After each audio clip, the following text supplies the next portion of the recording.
And I find a lot of this particularly infuriating because, like Chris, I went to some very good schools.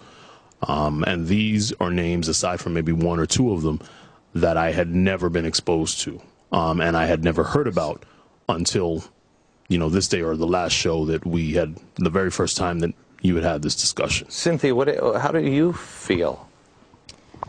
Well, this is my first time ever hearing this, and I'm a little appalled. I mean, I'm not that far removed from even college, and I took African-American courses, and some of this stuff I'm hearing for the first time. And, I mean, public education, one thing, but when you're paying for your education and you're not getting this information, it's really, really sad. I got news for you. We're paying for we're paying for everybody's education. Thank you. Stephen, you had a question? In 1722, England created... 1772? Or 1772, my bad. England created a law ending the slave trade. The slave trade continued anyways, and America continued to get slaves. And 3 years later, the American Revolution started. And do you believe that this law contributed to the beginning of the American Revolution? Stand by. We'll get that answer and more from the audience in just a second.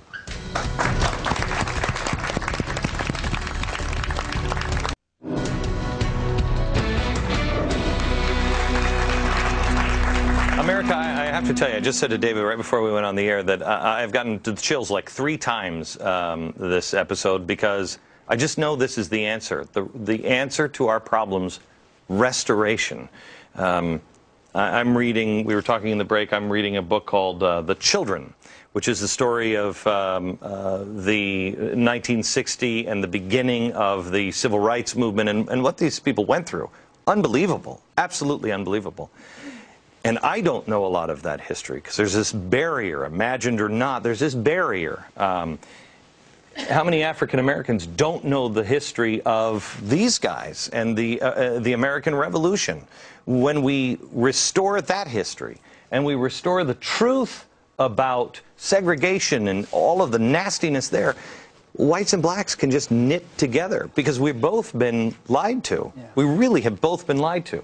Now, Stephen asked a question before we took a break. Great Britain, 1772, wiped out slavery or passed a law to do so. Did it have any impact in America, even though the British didn't follow it? Mm-hmm. And the answer is yes. In 1773, Rhode Island started passing anti-slavery laws. In 1774, Massachusetts started passing anti-slavery laws.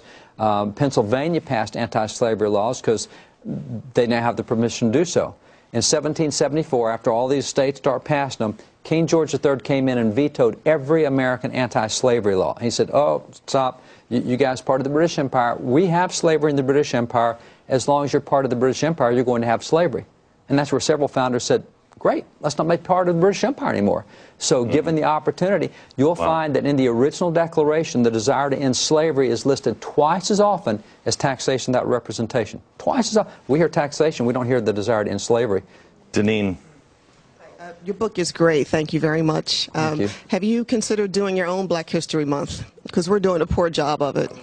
We actually have. On our website, we've come out with a number of Black History little magazines just telling stories of these guys. And they're on our website, and you can get these things. But I tell you, I have a blast. These are my heroes. I mean, I'm an American. These are Americans. I love good models. And we just didn't know these guys. And so we enjoy digging back in. And I'll say, this is an old 1855 textbook. It is not a skinny textbook. There is nothing but black patriots in the American Revolution in that. It's not like we're shallow on black patriots. That's all that is. Book? That is Colored Patriots of the American Revolution, William Nell. Who here even knew? In 1850 what? 1855. 1855 there was a school textbook, Colored Patriots. Who even knew that? It hasn't been reprinted, but it's on Google Books. If you want to read that book, go to Google Books and you can read. And it's done by a black historian, William Nell, who's the first black to hold any federal office in the federal government. Jen. I'm really angry about the rewriting of history and, you know, all this history that's not included in the school's textbooks. And for me, anger motivates me. And aside from the good work of Mr. Barton, and even assuming, like you said, if these textbooks start to include all of this excellent history, you know, I'm still cynical that even the public school system will teach it in a way that doesn't twist it almost to the negative. And I want to know what else that we can do and what other efforts are underway to get this. Okay. Let's answer that question, because I think that is a critical question and a critical answer. We'll do that next.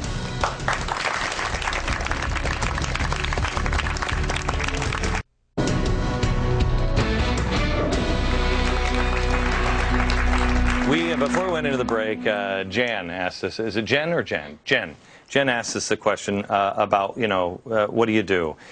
David, you have to be a part of the school district. You have to be involved in the textbooks and everything that you're doing in Texas. And people have to be involved with their schools. But correct me if you think I'm wrong. America, I think we're running out of time. And this is, I really view our children as clay jars. And it is the scripture. Can I have that book? Yes, this sir. This is the scripture, American scripture, colored patriots. If we lose it with all of this freedom and technology, it will never be seen again if something goes awry. We must not only learn it, seek it out, but teach it to our children and make sure they know it and waste no time. And we've got to be intolerant of school districts who won't teach it. Because if we know it and teach our kids, then we've got a basis to go, look at the textbooks you've got. You've omitted this guy and this guy and this guy and this guy, and make so intolerant they have to get different textbooks. I'm trying to write a book for Christmas that will be for kids. It's on American heroes and patriots. And it will show the textbooks off to the side. It'll show this is what you're going to learn in your textbooks. And this is where you find the information that shows that's wrong. So we can teach our children not only the truth stories, but then teach our children to find the right answer and then stand up respectfully to their teachers. The other thing I want to mention to you is the last American revival that I'm doing. We've done, what, 3 of these, and they've been sold out, 10,000 people each. We're doing the last one in July in Salt Lake City. It's Saturday, I think the 17th of July. Tickets are available. We'll put it at the bottom of the screen. I think it's glennbecktours.com. But it's a 7-hour event. This isn't for somebody who just wants, hey, I'm just going to go have a good time. You'll have a great time. It's almost a spiritual event. It really is. And this is the kind of stuff that you learn. And the only complaint we've had on this is people say, can you turn the house lights up a little more? Because I want to take more notes. It is up to you to be able to preserve this. You must get active. The most important thing you can do is read history. Read, search, question with boldness even the very existence of God, and then teach it to your children. We'll be back. Final thoughts next.